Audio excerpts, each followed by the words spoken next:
Los tres cabritos Billy.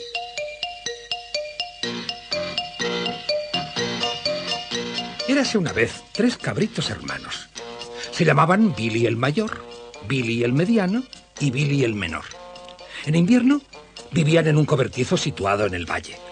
Pero cuando llegaba la primavera, corrían a las montañas en busca de hierba fresca.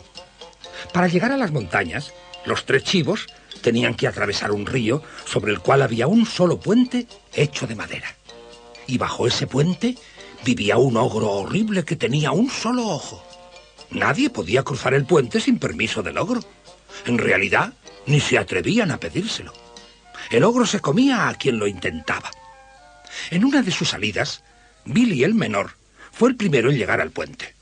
Tripi-tripi-trop, tripi-tripi-trop, resonaban sus pezuñas al trotar por los maderos. ¡Ting-tan, ting-tan! Sonaba la campanita que llevaba al cuello. ¿Quién anda trotando por mi puente?, gruñó el ogro. Soy Billy el cabrito, replicó el más pequeño de los chivos con su vocecilla. Solo voy a la montaña a comer hierba fresca. Eso es lo que tú crees, repuso el ogro. Contigo ya tengo el desayuno servido. Oh, no, por favor, señor ogro, imploró el cabrito. Yo soy el menor de los Billy. Soy demasiado pequeño para saciar su gran apetito. ¿Por qué no espera a mi hermano Billy el mediano? ¿Es mucho más grande que yo? El ogro no quería perder el tiempo con un cabrito pequeño si podía comerse uno más grande. Bueno, puedes cruzar mi puente, gruñó. Ve a engordar a la montaña. Cuando vuelvas por aquí, te devoraré. Así, Billy el menor pudo pasar al otro lado del río. El ogro aguardó unos momentos y pronto apareció Billy el mediano. Clip, clop, clip, clop. Sonaron sus pezuñas en las maderas del puente. Ding, dong, ding, dong. Repicaba la campanilla que llevaba al cuello. ¿Quién es el que camina por mi puente?, gritó el ogro apareciendo de golpe. Soy Billy el cabrito, dijo el segundo de los chivos con una voz algo más recia. Voy a la montaña a comer hierba fresca. De ningún modo, dijo el ogro. Te comeré para desayunar. Oh, no, por favor, dijo el segundo cabrito. Es verdad que soy más grande que Billy el menor, pero soy mucho más pequeño que mi hermano Billy el mayor. ¿Por qué no lo espera? ¿Es mucho más apetitoso que yo? El ogro tenía mucha hambre, pero no quería estropearse la comida con un cabrito mediano si podía comerse otro más grande. Bueno, puedes cruzar mi puente, gruñó. Come y engorda en la montaña. Te devoraré cuando vuelvas. Así el segundo cabrito pudo pasar al otro lado del río. El ogro no tuvo que esperar mucho tiempo. Pronto apareció Billy el mayor. Trom, trom, resonaban sus grandes pezuñas al pisar las tablas de madera. Ding, dong, ding, dong, sonaba la gran campana que tenía atada al cuello. ¿Quién es el que pisa mi puente?, rugió el ogro apoyando la cabeza en las manos. Soy Billy el cabrito, dijo el tercero de los chivos con una voz profunda. Voy a subir a la montaña a comer hierba fresca. Ni hablar, repuso el ogro trepando al puente. Te comeré para desayunar. ¿Qué te crees tú eso?, dijo el mayor de los cabritos. Entonces bajó los cuernos, galopó por el puente y embistió al ogro. El ogro subió y subió volando por el aire hasta que cayó en el río que corría bajo el puente. Desapareció entre las aguas turbulentas y se ahogó. Este ya ha comido, pensó el mayor de los cabritos. Ahora voy a comer yo. Y atravesó triunfante el puente para reunirse con sus dos hermanos en las praderas de la montaña. A partir de entonces, todo el mundo pudo cruzar el puente siempre que quiso, gracias a los tres cabritos.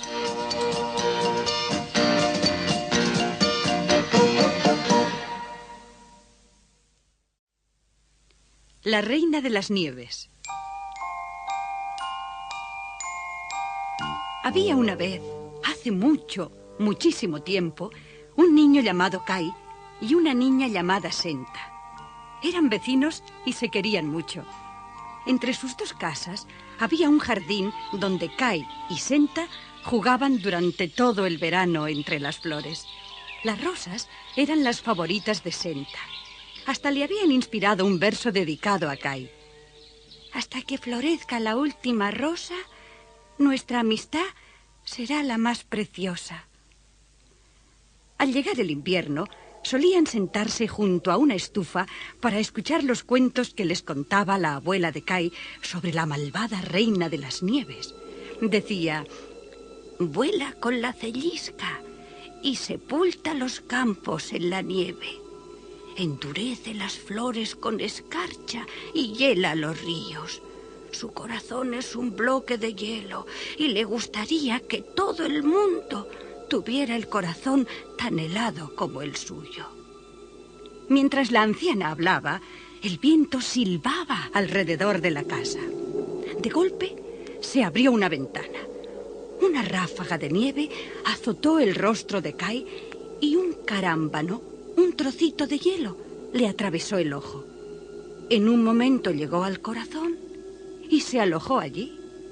Kai dio un grito de dolor, pero pocos minutos más tarde volvió a sonreír y Senta no pensó más en lo sucedido. Al día siguiente, Kai fue a jugar con los otros niños a la plaza del pueblo. ¿Puedo ir contigo?, preguntó Senta. Kai le respondió de mal humor. Ni lo sueñes. No eres más que una niña tonta. Senta se quedó muy triste. No comprendía la reacción de su amigo.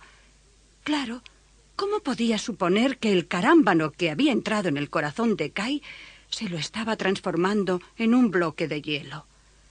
A los niños les gustaba atar sus trineos al carro del granjero que los arrastraba por la nieve. Ese día había un gran trineo blanco en la plaza. La persona que lo conducía estaba envuelta en pieles blancas. Será mejor que el carro del granjero, pensó Kai, y ató su trineo a la parte de atrás del trineo blanco. Partieron.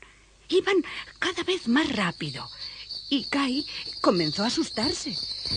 Quería desatar su trineo, pero no podía deshacer el nudo. Así siguieron adelante, atravesando las puertas de la ciudad, volando como el viento. ¡Socorro! ¡Socorro!, gritaba Kai, pero nadie le escuchaba. Volaron durante muchas horas, hasta que de pronto se detuvieron y el conductor se puso en pie. Era una mujer alta y delgada que llevaba un sombrero y un abrigo de nieve. Kai la contempló maravillado. Estaba ante la reina de las nieves. Tomó a Kai junto a ella y lo envolvió en su abrigo. «¿Tienes frío?», exclamó besándole la frente. Aunque fue un beso helado, Kai ya no sentía frío. Pensó que la reina de las nieves era la persona más hermosa del mundo. Ella había sido la que había enviado el carámbano que tenía alojado en el corazón, el cual se había transformado en un sólido bloque de hielo. Así fue como se olvidó totalmente de Senta y de su abuela. Senta lloró lágrimas amargas al ver que Kai no volvía a casa. Todos decían que debía de estar muerto, perdido entre la espesa nieve. Esperó todo el invierno, pero Kai no volvió. Al fin llegó el buen tiempo. A Senta le regalaron unos zapatos rojos para ponérselos con su vestido de primavera. Se los puso y fue hasta el río. ¿Has visto a mi amigo Kai?, preguntó a la corriente. Te daré mis zapatos rojos nuevos si me dices dónde está. La corriente aceptó. Senta subió a una barquichuela que estaba entre los juncos y arrojó los zapatos al agua lo más lejos que pudo. Al hacer esto, la barquita se apartó de la orilla y la corriente la arrastró río abajo.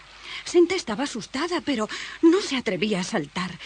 Quizá la barca me conduzca a Kai, pensó.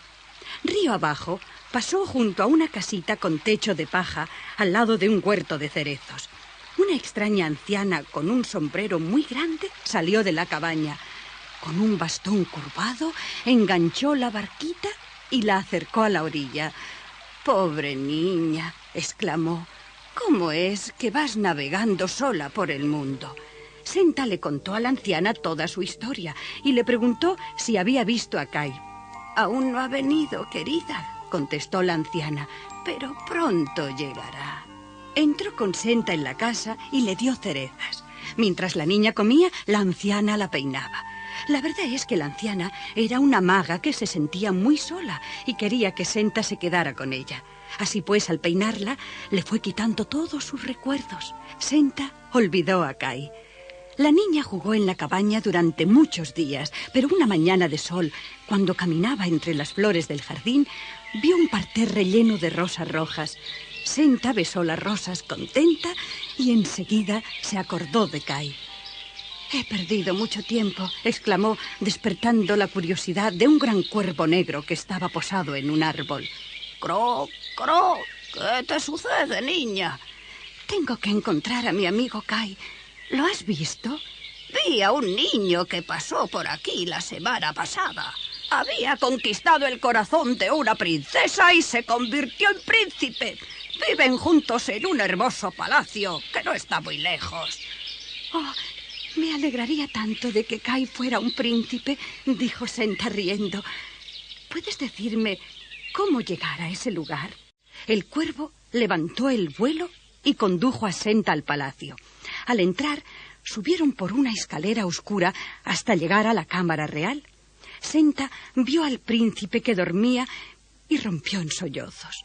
Su llanto despertó al príncipe y a la princesa, que se asombraron de ver que había una niña llorando a los pies de su cama. Cuando les contó su historia, comprendieron sus lágrimas. «Te daré mi vestido más bonito para consolarte», dijo la princesa. «Y yo te daré mi carroza dorada», prometió el príncipe, «para que puedas viajar más rápido y encontrar pronto al pequeño Kai». Con la carroza del príncipe, Senta atravesó un bosque muy oscuro. El coche resplandecía entre los árboles. Unos bandoleros malvados lo vieron brillar bajo la luz de la luna. «¡Es de oro! ¡Es todo de oro!», gritaron, y prepararon una emboscada en el cruce siguiente. Sacaron a Senta del coche y la arrastraron hasta el castillo de los bandoleros. En la puerta había una niña de ojos negros. Era la hija del jefe de los bandoleros. Al descubrir que Senta no era una rica princesa y que no había nada que robar, decidieron matarla. «No lo hagáis», pidió la hija del jefe de los bandoleros. «Puede jugar conmigo. Además, quiero ponerme ese vestido tan bonito que lleva». El jefe frunció el ceño. Está bien, pero la encerraré bajo llave para que no escape y revele nuestro escondite». Esa noche, Senta le habló a su nueva amiga de Kai y de cómo deseaba encontrarlo. Unas palomas y un reno escucharon la historia. De pronto, una de las palomas interrumpió la conversación. «Hemos visto al pequeño Kai. Iba en el trineo de la Reina de las Nieves rumbo a Laponia». «Claro», dijo el reno, «yo nací en Laponia. Allí brillan el hielo y la nieve. Y la reina tiene su palacio de verano». «He de ir inmediatamente», exclamó Senta. «Ahora comprendo por qué Kai fue malo conmigo el día que me contestó de mala manera. Se le había helado el corazón». Aprovechando que los bandoleros estaban durmiendo, la hija del jefe, sigilosa, se acercó a la cama de su padre y le robó la llave para liberar a Senta. «Llévala a Laponia», le dijo al reno. «Ayúdala a encontrar a Kai».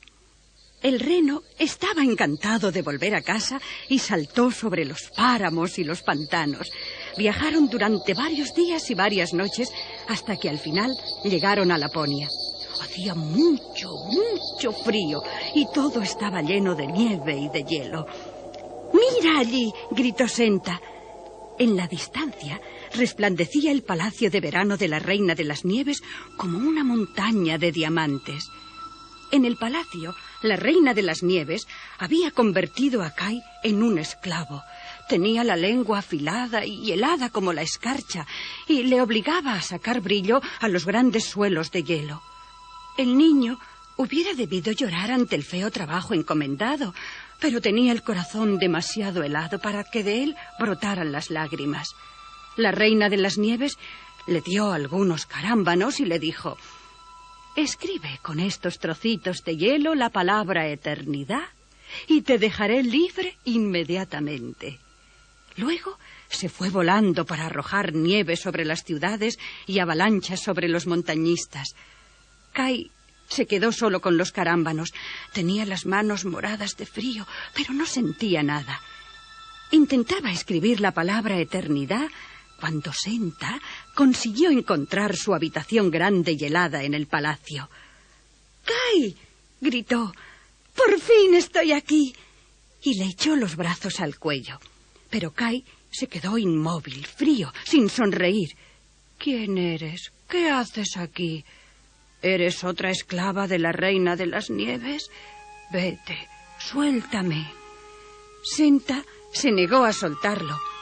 A pesar del mal recibimiento, rompió a llorar de alegría por volverlo a ver. Sus lágrimas ardientes cayeron en los ojos de Kai y derritieron el hielo de su corazón. Entonces Kai se acordó de ella. —Senta, ¿eres tú? —dijo riendo. Se abrazaron, se besaron y bailaron de alegría. Los carámbanos también bailaron, formando en el suelo la palabra eternidad. —¡Soy libre! —gritó Kai. —Me he liberado del poder de la reina de las nieves y vuelvo a ser dueño de mi corazón. Senta condujo a Kai hasta donde les esperaba el reno. El sol brilló durante todo el viaje de regreso y cuando llegaron a casa era otra vez verano. Las rosas del jardín florecían en todo su esplendor.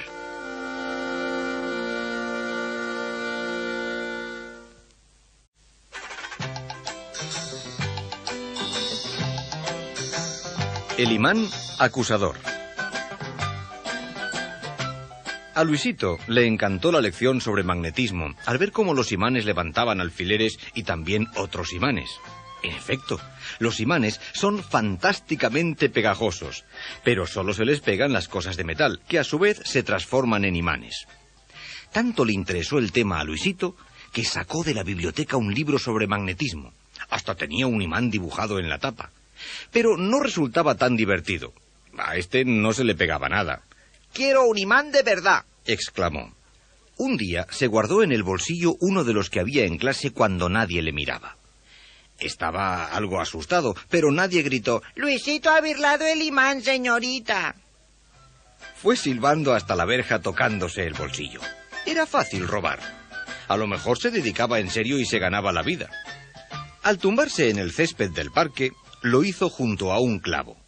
Se sentó sobre él, pero no le hizo daño porque estaba bajo el bolsillo donde llevaba el imán.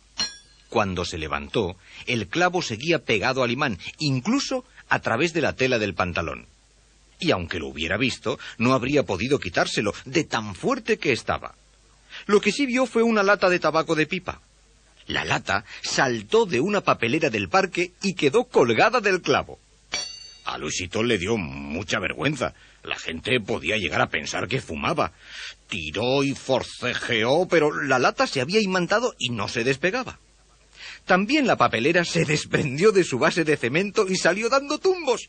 Luisito trató de correr, pero la papelera fue más rápida. Con un clac, se pegó a la lata de tabaco que estaba pegada al clavo que se había pegado al imán. Luisito se subió el cuello de la chaqueta para que nadie le reconociera, pero al pasar junto a la furgoneta del lechero, ésta dio media vuelta y ¡clank!, se pegó a la papelera. El lechero, que se había caído de la furgoneta, empezó a dar gritos. Luisito se asustó y echó a correr, pero no era fácil, con el clavo, la lata, la papelera y la furgoneta pegados a él. Peor resultó todavía cuando el autobús número 14 se pegó también. Iba lleno de gente. Luisito salió de la ciudad para ver si se los despegaba, pero solo consiguió atraer al tren de las 5:30 que pasaba en aquel momento. Se salió de los raíles y se pegó al autobús número 14, la furgoneta, la papelera, la lata y el clavo.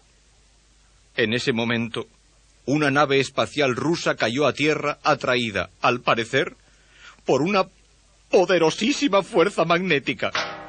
Luisito se arrastraba penosamente con la chaqueta sobre la cabeza para que no le viera nadie. No era fácil avanzar. El clavo, la lata, la papelera, la furgoneta, el autobús número 14, el tren de las 5:30 y finalmente la nave espacial con la hoz y el martillo pintados en rojo seguían tras él. Entonces, justo cuando llegaba a la puerta de su casa, se le rasgó el bolsillo del pantalón.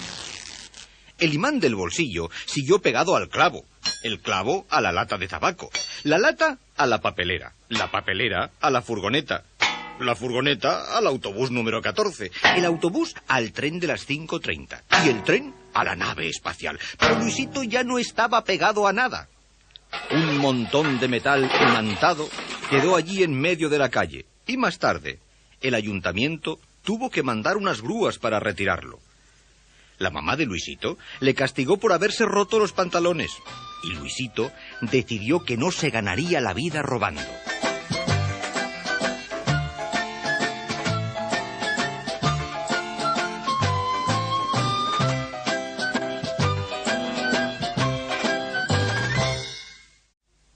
Los cocos de Casa Coco.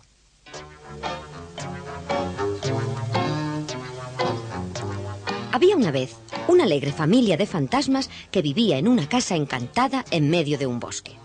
La casa se conocía por el nombre de Casa Coco. En las proximidades había algunas casitas más y una iglesia.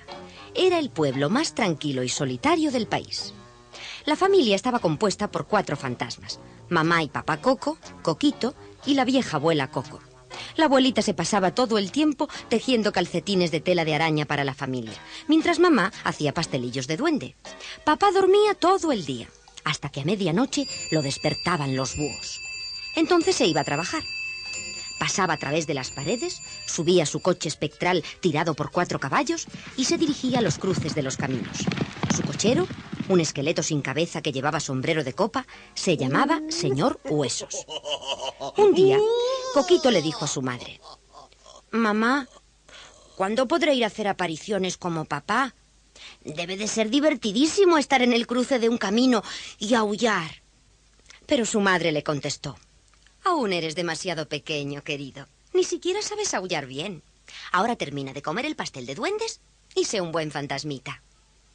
«En mis tiempos nadie salía a hacer apariciones hasta los 10 años», gruñó la abuela, mientras seguía tejiendo montones y montones de calcetines de tela de araña.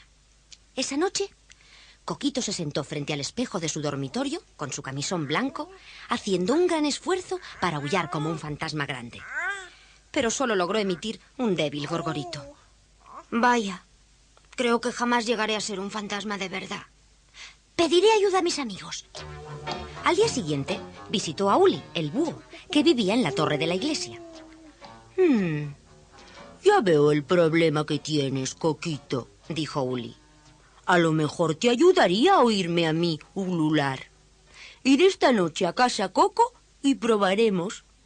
Luego, Coquito acudió a Karloff, el gato monstruoso, que era bueno, pero muy feo, para invitarle a maullar. «Cuenta conmigo», dijo Karloff. «Te veré esta noche. Es probable que mis maullidos te ayuden». Más tarde se fue a buscar a Monty, el ratón invisible. Nadie lo había visto jamás, pero se sabía por dónde andaba porque usaba unas botas catiuscas que hacían un ruido terrible cuando corría por el suelo de madera.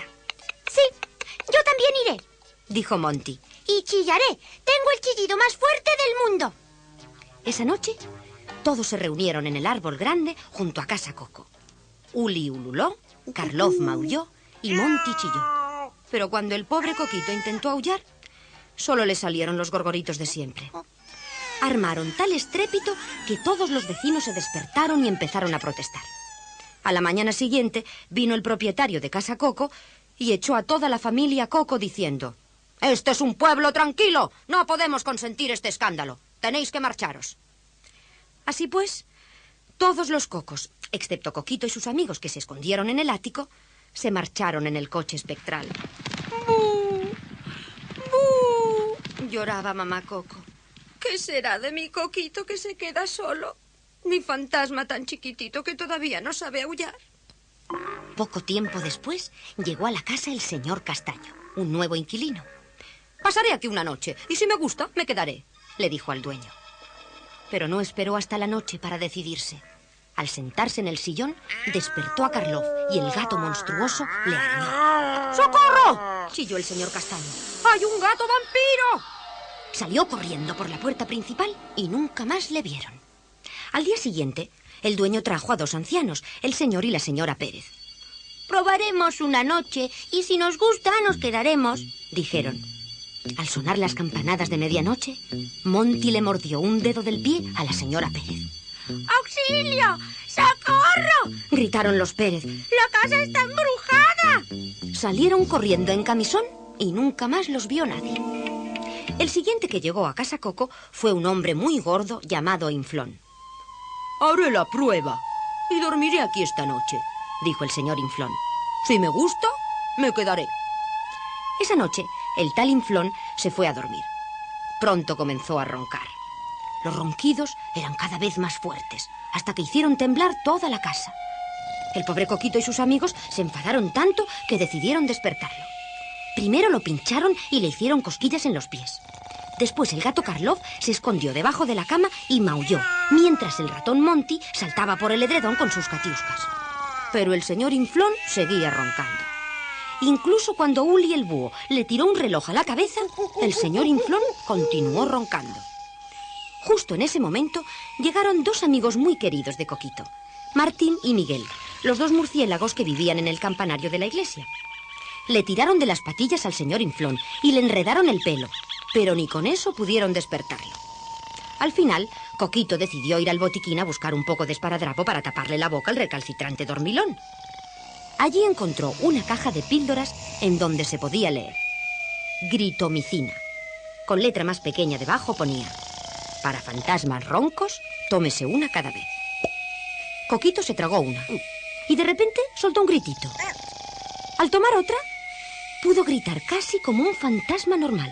Y cuando tomó la tercera y abrió la boca, aulló con todas sus fuerzas al oído del señor Inflón. Fue el aullido más fuerte jamás oído en casa Coco. Tan fuerte que cayó el techo, se rompieron todas las ventanas y el señor Inflón, con cama y todo, salió volando por la ventana.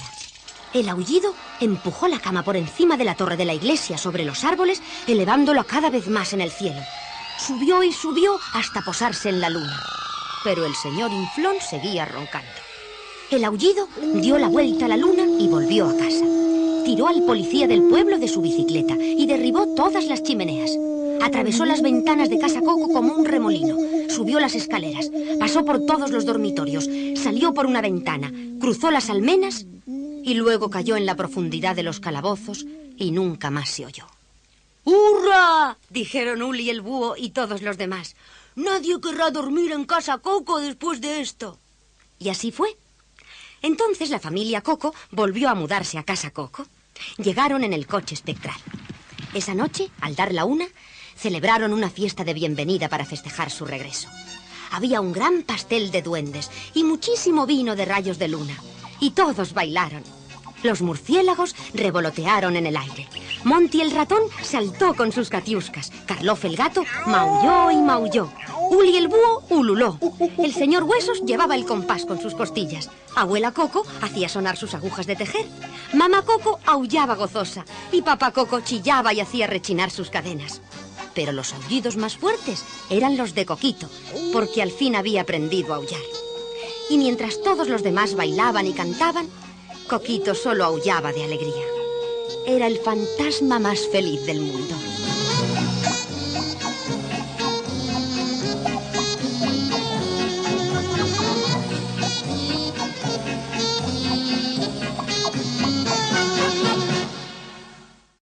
La tortuga necia.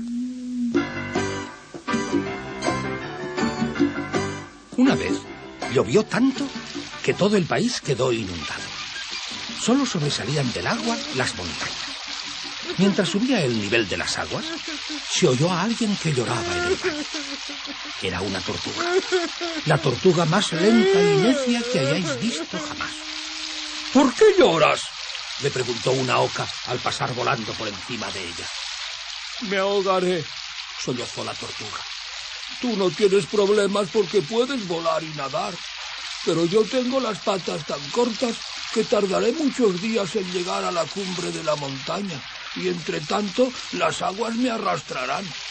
Vamos, no tienes que desesperar, dijo la oca.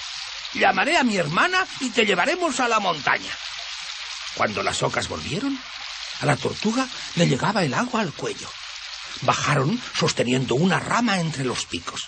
La tortuga se aferró a la rama con su inmensa boca verde y las ocas la levantaron en el aire entre un gran revolotear de alas. Las tres volaron sobre el agua hacia la montaña donde se había reunido toda la tribu de tortugas. Cuando comenzó a llover, todas las tortugas del país subieron a la montaña. Se pusieron muy contentas al ver que las ocas traían a la tortuga más lenta y más necia. Dieron gritos de alegría y comenzaron a cantar alabando a las valerosas ocas. Las ocas son muy valientes, las ocas son muy valientes, las ocas son muy valientes. La tortuga más lenta y más necia pensó que también debía unirse al coro. Así pues, abrió la boca y comenzó a cantar. Y siempre lo serán.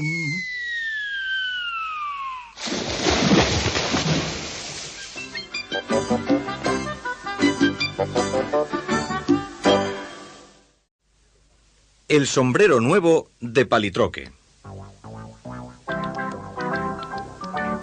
La abuela Sarmiento estaba haciendo limpieza general. Había vaciado los armarios, lavado las cortinas y colgado las alfombras en las ramas del árbol que les servía de casa. Estaba arrodillada, frotando, quitando el polvo y sacándole brillo a todo. Petronila, la araña mágica, pensó que la abuela hacía demasiado ruido, así que salió de su casita en el sombrero de Palitroque y trepó al techo para leer su libro de hechizos. El sombrero quedó sobre la cama de Palitroque. Palitroque estaba en el baño y jamás se ponía el sombrero para bañarse. ¡Este horrible sombrero viejo!, dijo la abuela Sarmiento, tomándolo con la punta de los dedos y tirándolo al fuego. ¡Abuelita! Gritó Palitroque desde la puerta envuelto en una toalla. ¡Abuelita, qué has hecho! Acabo de quemar ese asqueroso sombrero. Ya era hora. Palitroque corrió hacia la chimenea. ¡Oh, pero Petronila! ¿Y Petronila? Ella vivía en mi sombrero. Abuelita, ¿cómo has podido? ¡Cielo santo!, dijo la abuela Sarmiento palideciendo. No se me ocurrió, Palitroque. ¡Oh, lo siento muchísimo! Palitroque salió corriendo de la casa y trepó al techo. Siempre subía allí cuando estaba triste. Y jamás había estado más triste que entonces. Se acurrucó entre una rama alta y la chimenea. Entonces bajó una araña que se sentó junto a él. Vamos, anímate. Pronto tendrás un sombrero nuevo. Oh, pero no podré tener otra amiga como Petronila. ¡Petronila! ¡No te has quemado! Petronila le explicó cómo se había escondido en el techo. Luego comenzó a hojear su libro de hechizos. Estoy viendo cómo puedes conseguir un sombrero nuevo. Aquí dice que tienes que visitar al hombre Zeta en su cueva del Monte Espinoso. Con esta intención bajaron del techo y salieron hacia el bosque. Se alejaron del bosque embrollado y llegaron al Monte Espinoso al atardecer. Y allí, justamente en la puerta de la cueva, estaba el hombre Zeta contemplando la puesta de sol. Tenía el sombrero más maravilloso que Palitroque había visto en su vida. Era de color crema y estaba hecho de algo que parecía un ante muy suave, lleno de grandes topos color naranja. ¡Me gusta tu sombrero!, dijo Palitroque. Me protege de la lluvia, dijo el hombre Zeta. Pero tiene un defecto. No puedo quitármelo como tú. Yo no llevo sombrero porque mi abuelita me lo quemó al hacer limpieza general, explicó Palitroque. Pero el libro mágico de Petronila dice que tú puedes ayudarme a conseguir otro. Se estaba yendo la luz y el Monte Espinoso comenzó a sumirse en la oscuridad. Ojalá estuviera ahora en nuestro sombrero viejo, sollozó Petronila, que no lloraba nunca. Alégrate, dijo el hombre Zeta desde la oscuridad. Pronto saldrá la luna y entonces veremos. La luna apareció en el cielo salpicado de estrellas. Todo el Monte Espinoso se puso de un color plateado, reluciente de rocío. Una a una comenzaron a brotar del suelo las caras redondas de las setas, creciendo bajo los rayos de luna. Cada una de ellas llevaba un sombrero distinto. Había sombreros que eran como chimeneas y otros que parecían molinos de viento. Unos tenían forma de tetera y otros de faro, con una luz en la punta. Había sombreros paraguas y sombreros en forma de piscina para pájaros, sombreros como el pozo de los deseos y sombreros que parecían campanas de iglesia. «Escoge tú, Petronila», dijo Palitroque. «Serás tú la que vivas dentro». Antes de elegir, Petronila quiso recorrer el interior de un sombrero que era como un pastel de cumpleaños, otro que era como un castillo y un tercero que parecía una cafetera. Pero ninguno de ellos le gustó. ¿Qué es lo que quieres?, le preguntó el hombre seta. «En realidad el que más me gusta es ese». Y señaló hacia una seta arrugada en el extremo opuesto del campo. Llevaba un sombrero que era exactamente igual al viejo sombrero de Palitroque, solo que tenía una campanilla en la punta. ¿Te importaría tener un sombrero igual, Palitroque? «Ese era el que yo quería», exclamó Palitroque. «Pero pensé que a ti te gustaría cambiar». Eligieron, pues, aquel sombrero. El hombre seta sacudió el rocío antes de entregárselo a Palitroque, que se lo puso en la cabeza. Petronila se instaló dentro y ambos se despidieron del hombre seta. Llegaron al bosque embrollado de madrugada. Había luz en su casa del árbol. La abuela Sarmiento no se había acostado en toda la noche. «No podía dormir», dijo a Palitroque. «He estado pensando en esa pobre araña». Entonces se percató del sombrero que llevaba Palitroque. «¿De dónde lo has sacado? Es peor que el que tenías antes. ¿Y qué es eso que tiene dentro?» Petronila sacó la cabeza por la ventana del sombrero de Palitroque y saludó a la abuela con una pata. ¡Oh! ¡Es esa horrible araña! ¡Es un fantasma que viene a asustarme! La cara de susto de la abuela era tan graciosa que Palitroque y Petronila soltaron unas carcajadas. ¡Eres un niño malísimo! ¿Y tú? ¡Una araña horrible! Bueno, abuela, dijo Palitroque. A ver si dejas de quemar sombreros. Entonces, la abuela Sarmiento recordó lo triste que se había quedado después de quemar aquel sombrero. Empezó a sonreír y cada vez sonreía más, hasta que se echó a reír abiertamente. Palitroque y Petronila también reían, y la campanita que estaba en la punta del nuevo sombrero sonaba y sonaba. Y todo el bosque embrollado los oyó y rió con ellos.